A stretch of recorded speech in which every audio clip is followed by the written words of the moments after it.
Welcome to this session of the Beyond the Veil Summit, where we'll explore the nature of the veil between the worlds. I'm Lisa Bunnies, your host, and my guest for this session is Lindsey Swope. Our topic today is weaving the web of co-creation between the realms.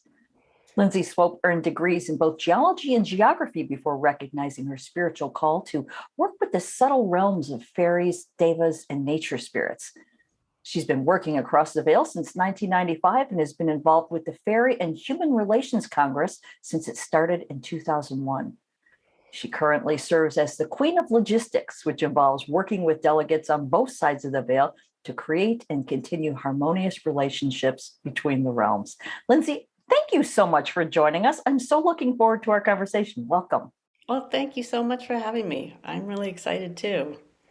And all of our fairy friends are going, yay! Yes, very much so. Yeah, so let me ask you, how did you get into this fascinating work? Well, it's interesting because I often interview people and I've asked a lot of people that question.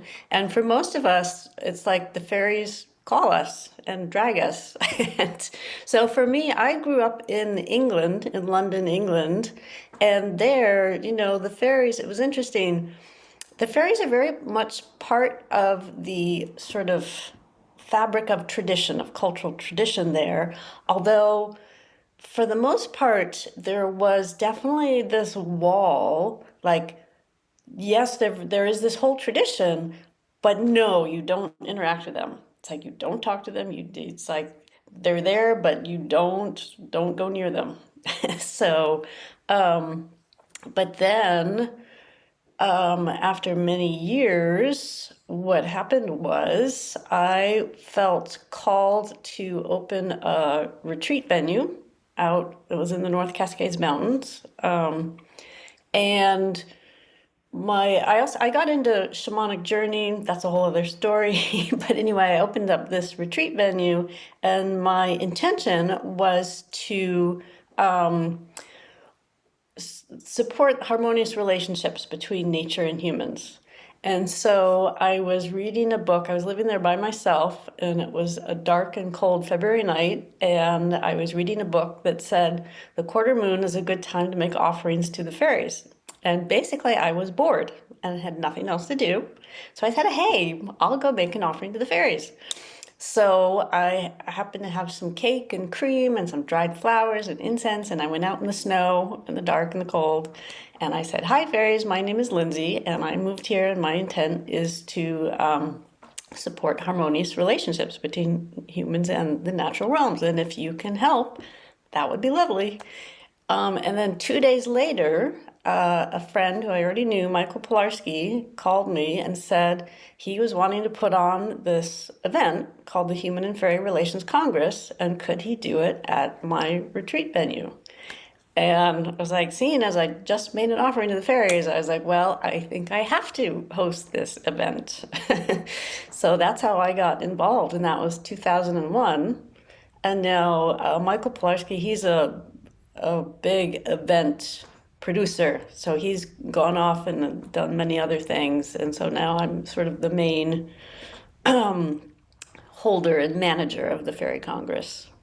Wow, I love that story. That everybody's always got their interesting ways of getting into things. That one, I love the instant results. And I also want to ask, you mentioned that you were born in England, and in fact, I was surprised when I discovered that you're in the States now, because you don't hear a lot about fairies in the United States, whereas in the United Kingdom, it's not uncommon at all. So do you find that there's a difference like I do, or is it because you're involved in this realm that maybe you don't see a difference at all? I definitely see a difference. In fact, I put together a trip of Fairy Congress people to Scotland in 2019. And actually the intent, and again, this is one of those things, it's like, I don't know if I came up with this intent or it was given to me. But the intent was to go to Scotland, where the fairies are very firmly established, and just let them know that there are humans in other parts of the world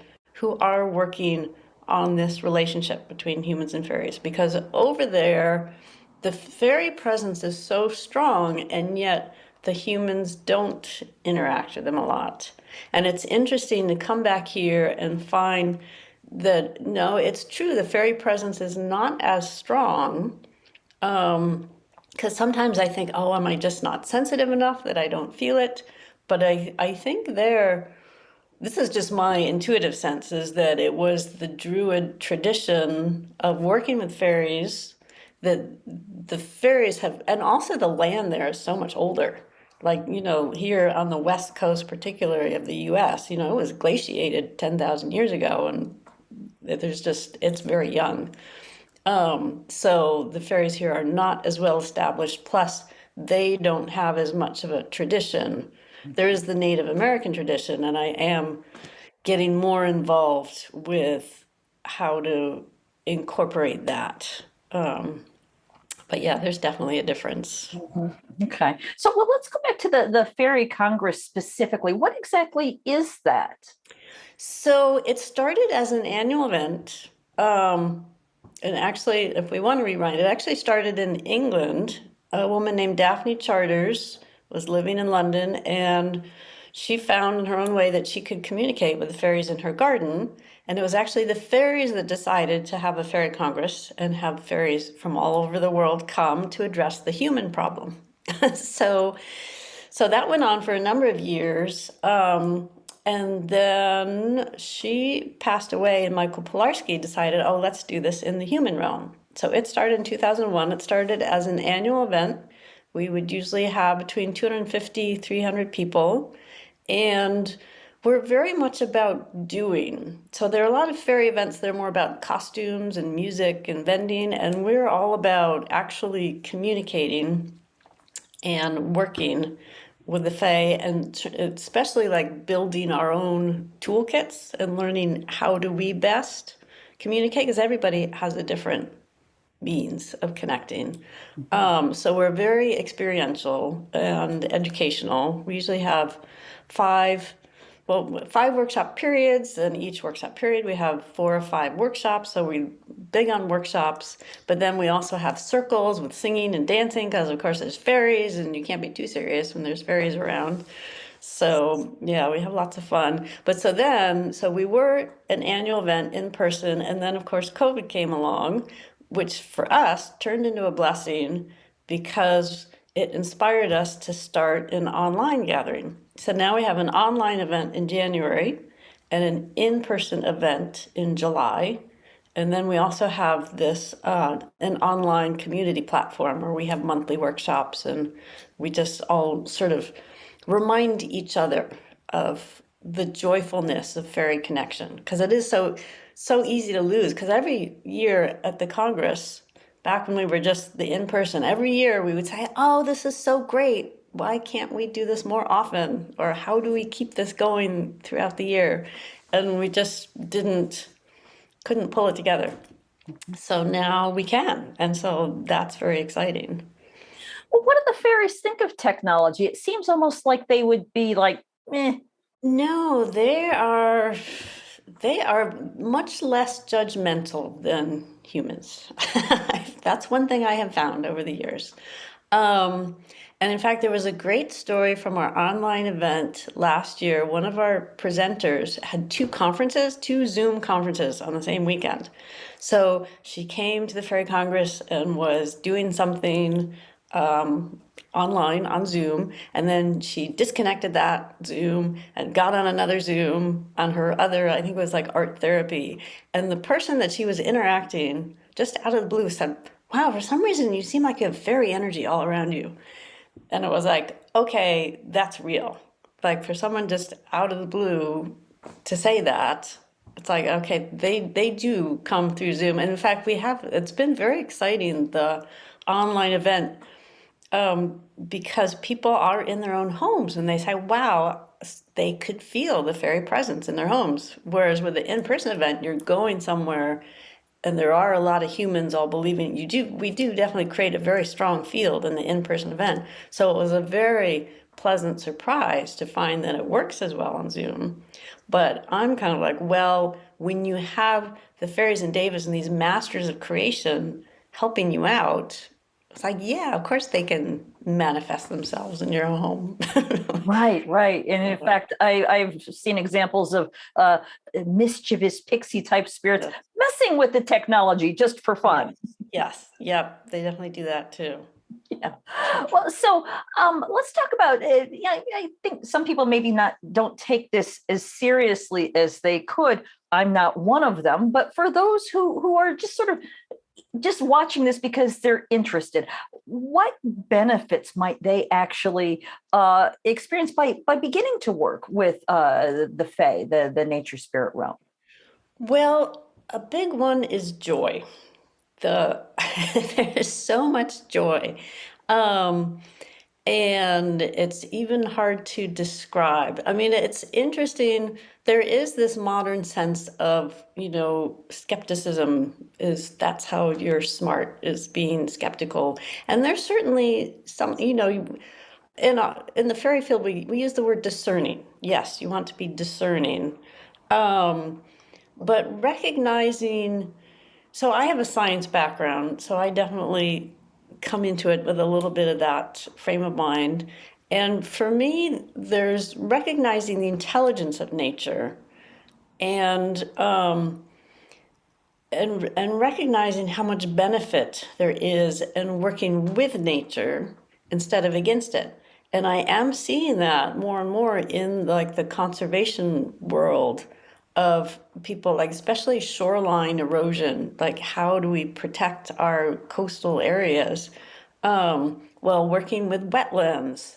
And there's like shellfish beds in some areas that, so there's, nature has ways to do it.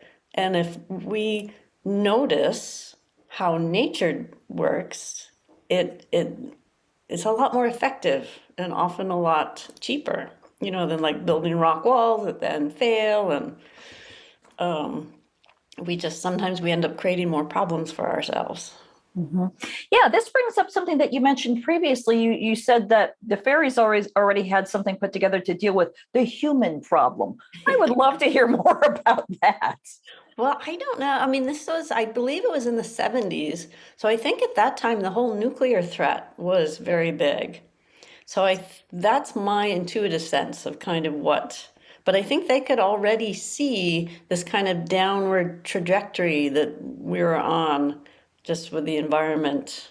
And, um, I think they are, yeah, they have a different sense of time. So I do wonder if they had a sense already of some of the issues. I mean, probably climate change, they could see that happening already.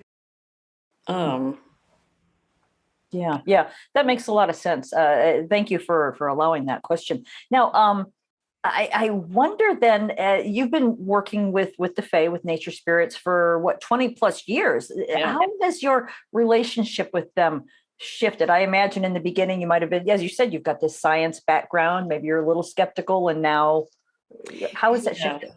Definitely a lot more trust, because definitely in the beginning, I was always like, am I projecting? That was my question, not am I making things up, because I could see that, I mean, your imagination is how you communicate, but I was always wondering, it's like, am I getting this because of something in me that I want? But I have found over the years, really how to move through doubt into trust. And that has helped things so much because it's really like removing the static in a telephone conversation or something, that because doubt can really trip you up, in terms of creating blocks. So, and having that trust, then it creates more flow and more ease. And it's almost like having the trust and then having your answers confirmed leads to so much confidence.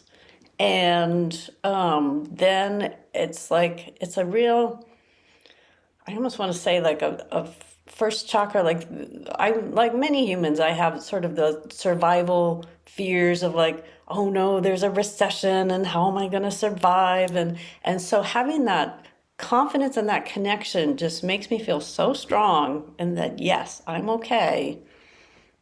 That to me is just so priceless. It's so so Yeah. helpful in moving through the world. Yeah, absolutely. Now I want to, if you don't mind, let's rewind just a bit. We were talking about being in different places in the world. Where in the United Kingdom, it's palpable. If you ever have a chance to visit there, you'll you'll know. And you and I are both in the States, and we really do have a global audience. And it feels like in my travels, like I lived in Florida for a while, and there were areas where if you would go into the wooded areas, where I would find what felt to me like it might be an actual fairy ring. But now I'm in Phoenix, Arizona, where it's desert and the nature spirits are completely different. And I'm not quite sure how to communicate with them because they're all very prickly. You know what I mean? So Oh, yeah. how do we interact with the nature spirits where we personally live?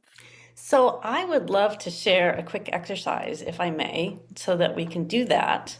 Because this is what at the Fairy Congress we're all about doing. Like, that's the best way to learn, is to experience for yourself rather than just talking about it. So I have found that it's best to do things that are really fast and easy. Like if I have to set up a whole altar and do all this rigmarole, I'm not going to do it. So this is an exercise that I've kind of put together over the years that I like because it's really quick. Because I often, yeah, I'm out hiking or walking my dogs, and it's like, oh, this area feels interesting, and I really want to check in, but like somebody else could come walking along at any moment, so I don't want to be there forever. So it's basically 5 steps, and the first 3 steps are what I call energy hygiene, where we get ourselves sort of clear and centered. I kind of think of it like, because we're reaching out to connect to the fairy realm, so we want to put ourselves forward in a good way. It's kind of like if you're going to go meet a friend, you brush your teeth, you wash your face, you brush your, you make sure that you're presentable. So the first 3 steps of this exercise are a similar thing, just getting ourselves centered, clear. And then the 4th step is the actual connection part. And then the 5th step is just a thank you closing. It's nice to, yeah, have a closing. So, it's best done with your eyes closed, so don't do this if you're driving. and, but also the other thing I want to give as a introduction to this is that this is something that is really great to do in lots of different places, because you may do it one place and feel like, oh, I didn't get much. It's my fault. I must not be very good at this. But it could be that that place just didn't have a lot going on, and you do it somewhere else. And it's like, oh, wow, that felt different. And then you do it somewhere else, and it's like, oh, that was different again. And then you start to recognize, okay, I am sensing something different in each of these places. I am getting results. So it's kind of like a scientific experiment. You have to do it a bunch of times, change your variable of where you're doing it, and then you will start to recognize the difference in the connections, and it really builds trust and just that knowingness that you are in fact connecting. And in the beginning, also, it can be really brief. Sometimes I just get a flash or just a physical sense of this is what it feels like. And it's like, that's enough. That's okay. It doesn't have to be this big speech or pearls of wisdom that you get. It can just be these moments of connection. And in fact, I often think of this, it's kind of like texting the fairy realm, where you can just send a simple little message and get a little message back, but you know that you've made a connection. So it's not about, a big, huge thing.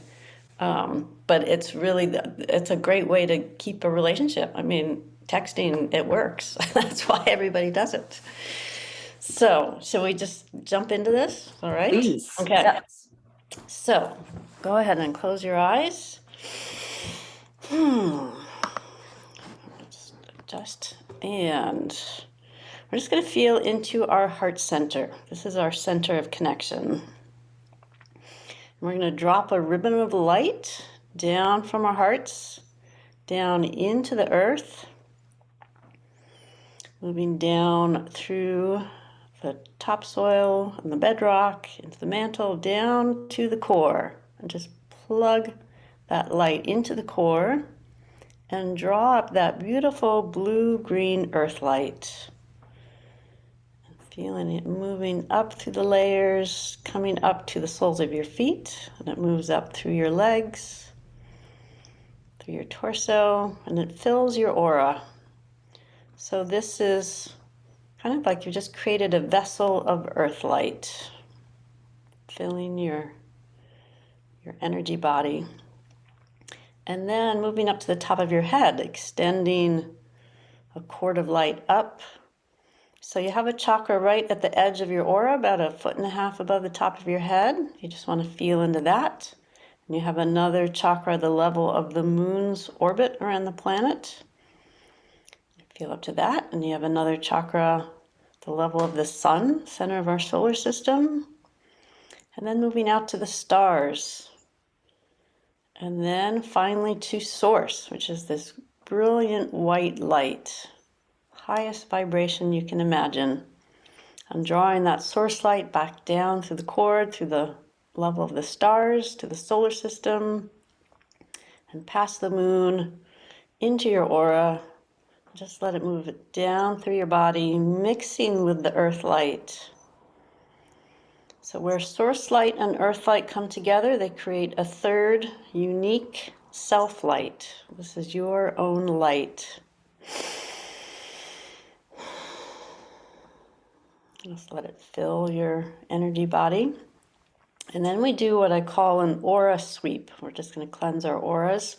So taking that light up from our heart out to the top of your head, and it goes down the back of your aura, then up through the soles of your feet, up through your body, out to the top of your head, and down the right side of your aura. And then back up through the body, and down through the front of your aura, and up through the body, and down the left side of your aura. So going back to the heart, we now do that in reverse. Go down the body, up the left side, down the body, up the front, down the body, up the right side of your aura, and down the body and up the back side of your aura. Okay, so now we're thoroughly cleansed our energy body. And so now we're going to align with the elements. So see beneath you a mirror image of yourself. So soles of your feet touching. So if you're standing, there's another person standing right below you, a mirror image. Same if you're sitting. So this underworld body is also full of light. We're going to draw that light up into our legs and just align with the element of earth in our legs and our bones. And draw that energy up into our bellies, align with the element of water in our belly and our blood. Draw the energy up into our heart, align with the element of fire in our nervous system and our heart. The energy moves up to our head, aligning with the element of air in our breath. And finally, up above your head, align with the element of ether that ties it all together. And then we go back down, feeling air in the head, fire in the heart and nervous system, water in the belly and the blood, and earth in the legs and bones. So now we come to the moment of connection. So feeling into your eyeballs, your physical eyeballs, they're like two marbles in your eye sockets. Let them roll back in your head, and then they roll down through your neck, through your torso, through your legs, and into this underworld self. So feel your eyes rolling through those underworld legs, through the torso, into the head. They go into the eye sockets, and then you can open your eyes and look around.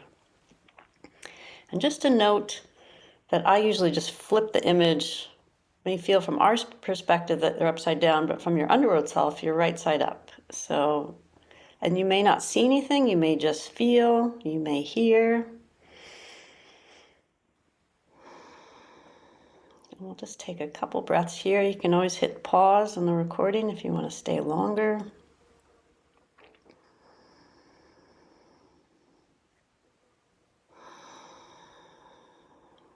And then we're just going to roll our eyes back down through our underworld body, the legs, and then our eyeballs come up through our legs, through our torso, and back into our eye sockets. And we're back here in our physical world. And then to close, I just offer this prayer. I say, I honor you, I bless you, I thank you, I love you. It's just a nice way to close. So again, you may not get something the first time, and I didn't time that, but I know it's pretty quick. and also once you've done it a few times, it's like because sometimes I am in a rush. It's like, okay, earth light, source light, self light, clean aura, it's like you can do it. Fast forward if you need to. Once you've got the basics down. Yeah. So I highly encourage. Yeah, that was really interesting. I didn't know what to expect, and I don't even really know what it means. But what I saw was as if I was seeing like a wintry mountainscape, like mountains all around me covered with snow, and that's really all I saw. I didn't hear no messages specifically, but I did have a visual. So, what do we do with the information then that we saw? You record it for future reference. So one thing I'm thinking in Phoenix, I did visit Phoenix last year, and there are mountains around. Sometimes what you're seeing is a different time frame of that same landscape. That's happened so one time, this was in Scotland, it was a sacred site called the Clavicairns, and I had no idea, I was on a tour and they just said, okay, here's a sacred site, go wander around. So I tuned in, and the first time I tuned in, I just got this sense of busyness. Like there's just a lot of activity. I was like, what's that about? And then I walked around some more and I tuned in again, and I got this image of just gold, like gold light, or just like this big nugget of gold. And so then went back to the tour group, and he said, well, the thought is because of the arrangement of these stone structures that this was a place where they honored the winter solstice and they called back the sun. I was like, oh, they were calling in that solar energy. So that was all the busyness, like high vibration. And that was like the gold light was just this solar energy. So it made sense after the fact. Mm-hmm. So that's one thing where I just make notes. And sometimes you just have to sit with it and meditate it and digest, and, insights will come. But I do feel for like mountains around Phoenix, it is, I don't know, it's like it makes sense to me just on an energetic level, that because you do have, it's like that drive from Phoenix up past Sedona, it's like that was dramatic. And yeah, up in the Flagstaff area. But as you're speaking, I'm thinking about the Superstition Mountains, which are not far from my house. I can see the mountains from here, and the Superstitions are a genuinely magical place, and I haven't spent as much time there as I should. So perhaps that's. And there is snow on the mountains during the winter time. So I also want to mention too that before we got into the exercise, when you asked, should we go ahead and do this? And I said, yes. As I was saying, yes, this lamp behind me started flashing. Now I wanted to ask too, then, do the Fae and the nature spirits, do they look different in different areas of the world? As I mentioned, when I was in Florida, one time I was looking up at the trees, just sort of in this, not really thinking, not really meditating, but just sort of gazing at trees. And I saw this face sort of appear, sort of a green man kind of face just appear. And it stayed there long enough for me to say, okay, that wasn't just a flash of imagination. There's something there. But I don't see things like that again here in the desert. Do they look different in different areas of the world? I'm sure they do. I'm not a hugely visual person. So I can't speak concretely, but I would say most likely yes. I mean, I have heard that in general, because their appearance is somewhat fluid, that they can just take on the appearance that we could relate to best. Um, but yeah, I can only say yes, probably. I mean, yeah. And actually, one way that I often answer questions about fairies when people ask me, it's like, well, if something is true for humans, like when you talk about humans, do they look different in different parts of the world? It's like, well, yes, every human looks different. So probably the same is true of fairies. Okay, yeah, that makes sense. Yeah. So, what about wings? Do fairies actually have wings, or is that just a trick that human eyes or that's they're perceiving something? I think I think they're perceiving something, but it's like I often know humans. I mean, I've felt for myself that I have these energetic wings.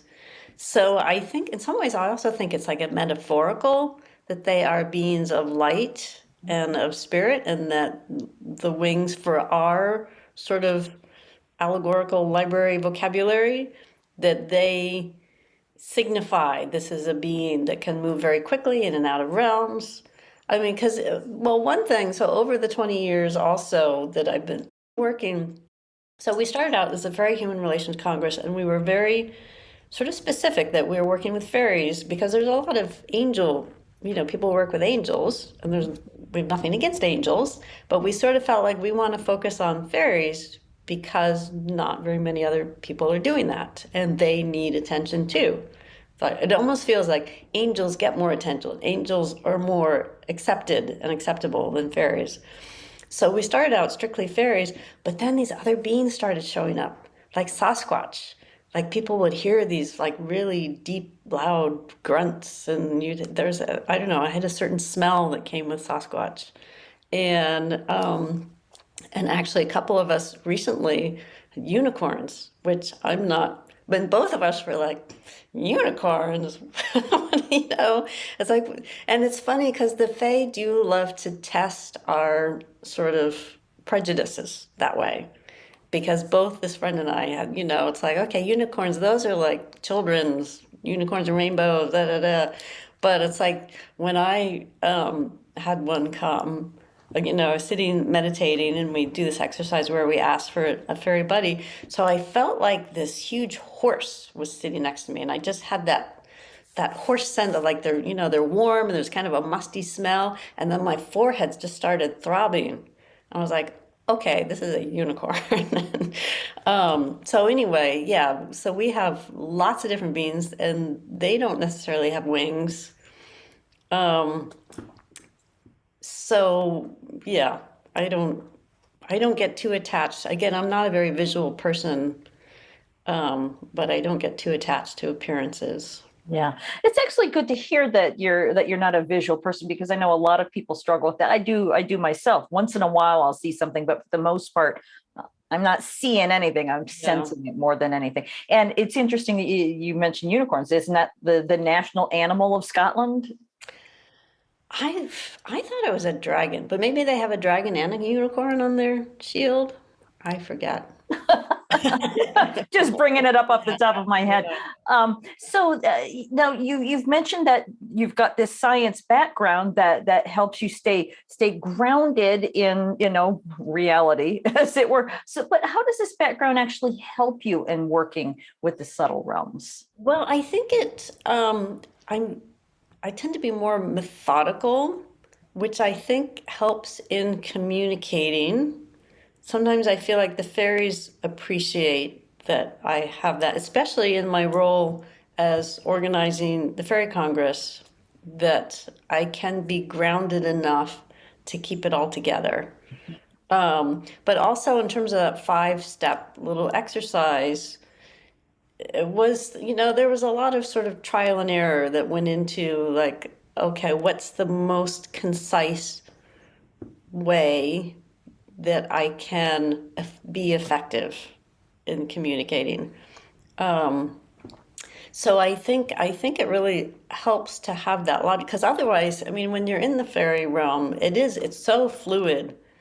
And there are, some people who do, they connect, but they might connect more easily than I do, but sometimes everything tends to get lost. They have a hard time like bringing it down into something, tangible and helpful. Mhm, mhm. Yeah. Well, I wondered then too, you mentioned angels that they get a lot more press. Why do you suppose some people are more, I guess, attracted, for lack of a better word, to working with angels as opposed to working with fairies? Do you have any thoughts on that? I put everything, I hope I don't get into trouble for this, but on the Christian church, basically, I do feel like, because this is my understanding of history, is that pre-Christianity, there was a lot of acceptance, in terms of the Druids, they worked with the fairies and the nature spirits.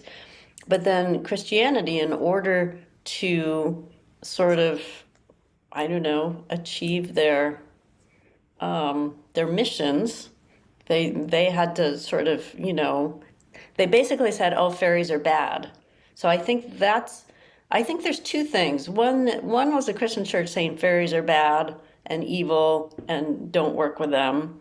But I think another part, because there are these stories about, fairies back in medieval times, like stealing babies and doing things like that.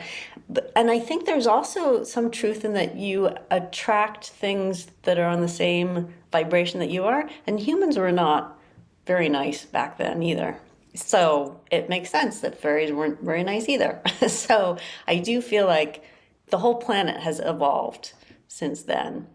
Mhm. But I do think that's what I mean. Angels are accepted in many religions, but I think because fairies are of the earth, they're not accepted. But we just see that they're on a continuum. Like fairies are basically just small angels. That it's all the intelligence of God, just different levels and layers. Right, right. I guess whatever just resonates with you at a soul level. If you're So, more of a nature type person, you're going to resonate more with nature spirits. so it's also interesting. I know several people who started out talking and working with angels, and the angels basically told them, "You need to work with fairies."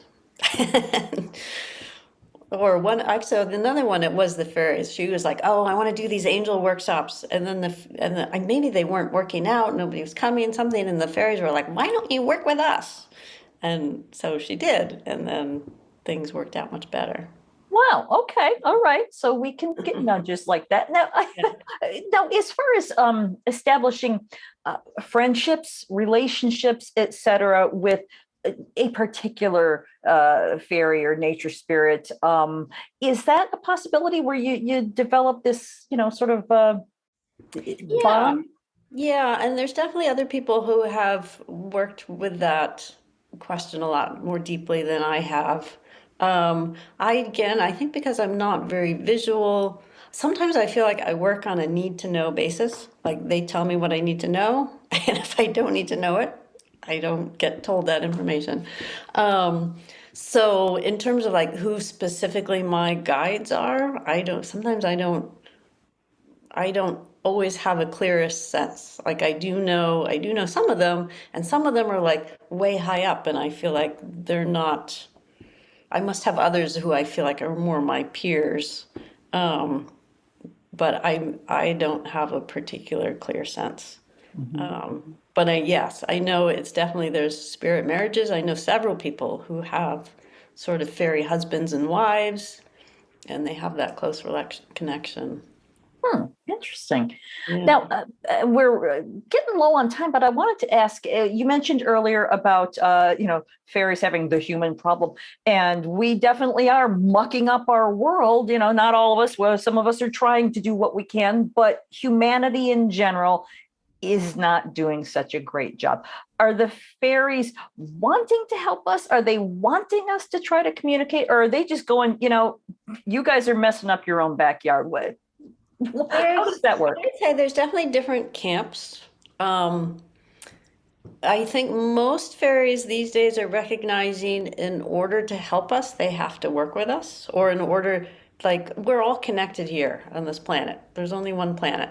And so a lot of them recognize that to create this positive future, it's going to be easier if we work together. I mean, and that's our whole focus. I'm pretty sure, just like there are some humans who are not interested, there are some fairies who aren't interested, who are like, they've got enough to do on their own. They can't handle working with us as well. Yeah. But Yeah. I would Okay. say overall, and I think that's something else that has, well, certainly for us in our 20 plus years, there were definitely some fairies that met us with a lot of skepticism in the beginning, but we have earned their trust over the years because we keep showing up, we keep doing the work. So I think just, we call ourselves ambassadors often, like the people that come to the Congress are ambassadors from the human realm, from the fairy realm. So I think as ambassadors, we have established good relationships. Okay. Well, one more question. Since this is the Beyond the Veil Summit, where do you, in your experience, see that they actually exist? Are they on this side of the veil, or are they on the other side? Are they somewhere in between? Where are they? I see them, well, the way I see it as this veil is something that we experience as because over the thousands of years, we have limited our vision to the physical, tangible realm. I think for some people who are sort of born with the second sight, there is less of a veil.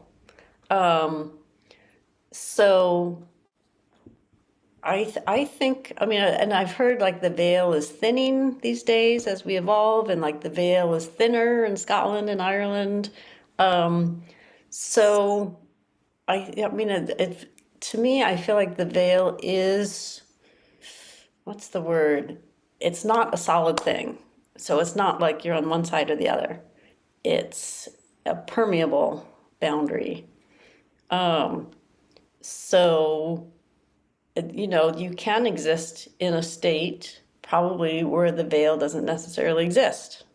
Like I imagine if I lived in Scotland, I don't know, it might feel that, yeah, there's no veil. They're like right here all the time. So I guess that's my answer. That if you're living in the really solid, tangible, materialistic world, then they would be on the other side. But I do feel like the veil is a permeable thing, and that's what we are practicing and learning how to make it even more permeable. All right. Wonderful. Thank you for answering. I know that's a difficult question, so Yeah. thank you for taking a crack at it. Yeah. I want to make sure before we go any further that I mention your websites. You've already mentioned that there's fairycongress.com and there's GaianCongress.org. What's the difference between those two sites? So, Fairy Congress is the site for the event that we've had for 23 years. It's our in-person event, and right now it also has links for our online ongoing community. And we decided when we went online, we first called it the Global Fairy Congress, but we found that the word fairy doesn't always translate very well. And for one thing, that's one reason we changed our name. But the other reason is because we are so much more than just fairies now.